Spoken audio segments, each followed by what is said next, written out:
Matthieu, chapitre 9. Jésus monta dans une barque, traversa le lac et se rendit dans sa ville. Des personnes lui amenèrent un paralysé couché sur une civière. Voyant leur foi, Jésus dit au paralysé, « Prends courage, mon enfant, tes péchés te sont pardonnés. » Alors, quelques spécialistes de la loi se dirent en eux-mêmes, « Cet homme blasphème. » Mais Jésus connaissait leurs pensées. Il dit, « Pourquoi avez-vous de mauvaises pensées en vous-même? En effet, qu'est-ce qui est le plus facile à dire? Tes péchés te sont pardonnés? Ou lève-toi et marche? Afin que vous sachiez que le Fils de l'homme a sur la terre le pouvoir de pardonner les péchés, lève-toi, dit-il alors au paralysé, prends ta civière et retourne chez toi. L'homme se leva et rentra chez lui. Quand la foule vit cela, elle fut émerveillée et célébra la gloire de Dieu qui a donné un tel pouvoir aux hommes. Jésus partit de là. En passant, il vit un homme assis au bureau des taxes et qui s'appelait Matthieu. Il lui dit, « Suis-moi. » Cet homme se leva et le suivit. Comme Jésus était à table dans la maison, beaucoup de collecteurs d'impôts et de pécheurs vinrent se mettre à table avec lui et avec ses disciples. Les pharisiens virent cela et dirent à ses disciples, « Pourquoi votre maître mange-t-il avec les collecteurs d'impôts et les pécheurs? » Mais Jésus, qui avait entendu, leur dit, « Ce ne sont pas les bien portants qui ont besoin de médecins, mais les malades. Allez apprendre ce que signifie « Je désire la bonté » et non les sacrifices. En effet, je ne suis pas venu appeler des justes, mais des pécheurs, à changer d'attitude. » Alors les disciples de Jean vinrent vers Jésus et dirent, « Pourquoi nous et les pharisiens jeûnons-nous, souvent, tandis que tes disciples ne jeûnent pas? » Jésus leur répondit, « Les invités à la noce peuvent-ils être tristes tant que le marié est avec eux? Les jours viendront où le marié leur sera enlevé, et alors ils jeûneront. Personne ne coud un morceau de tissu neuf sur un vieil habit, car la pièce ajoutée arrache une partie de l'habit et la déchirure devient pire.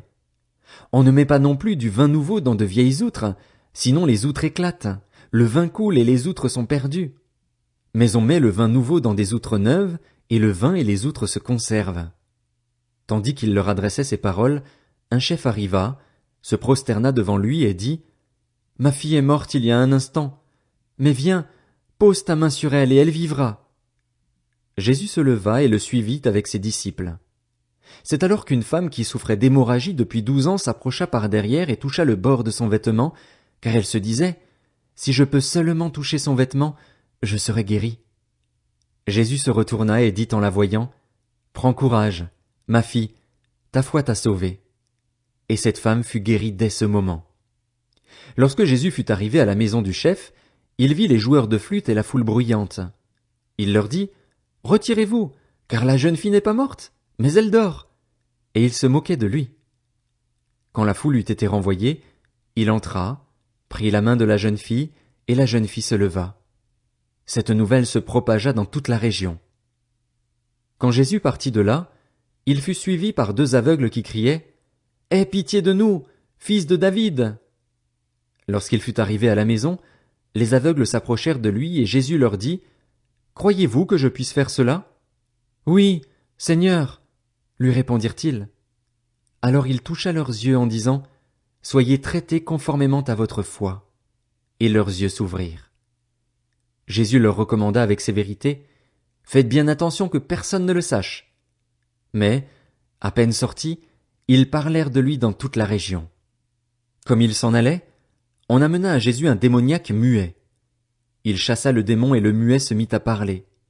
La foule disait, émerveillée, « On n'a jamais rien vu de pareil en Israël. » Mais les pharisiens disaient, « C'est par le prince des démons qu'il chasse les démons. » Jésus parcourait toutes les villes et les villages.